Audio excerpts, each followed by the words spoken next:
about PMET Group.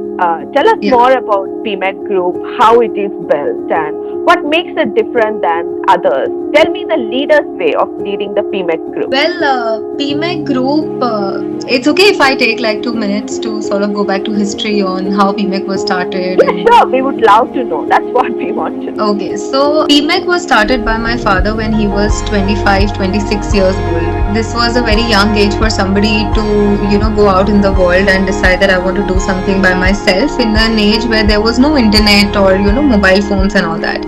Coincidentally, it was the same year when my parents also got married. So my mother being a big support system for my father, the way it started was dad would do job in the day, like he would go to work for 10 hours a day and then he would come home and he would do 10 hours of design as PMEC. Okay. So for a very long time, almost up till 8 years after marriage, my parents had 20-hour workday. And when dad would go to the other office in initial times, not that he was working for those 8 years, but initially for 6 to 8 months when he was doing two jobs, my mother would, be at home, and although she's not an engineer, she's a lawyer by academic, she would sort of learn what is to be done and make the design and drawings for him. And by the time he would come home, he had to check everything and he had to submit. So that is the very beginning. The way he would get clients is he would leave the house in the morning, maybe with 10 rupees in his pocket, not knowing at the end of the day whether my parents are even going to have a meal at night. So that is how they started. And he would leave the house, he would take a bus, he would go across the city of Bombay, and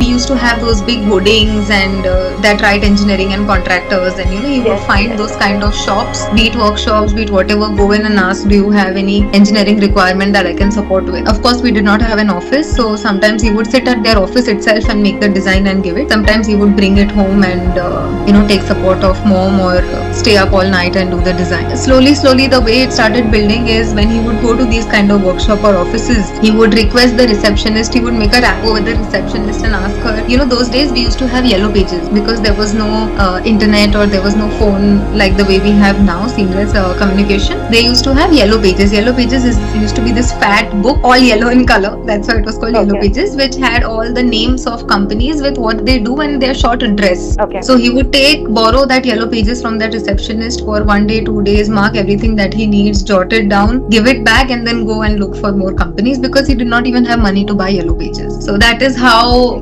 the very start of PMEC was. Then we moved on to a 400 square feet office where we had our first 4 employees who I'm very happy to share are still even today with us. Then we moved on into a slightly larger office, 20 people, 40 people, then 100 people. Now we are about 250 people, engineers and designers that are working as part of PMEC Group. Okay. That was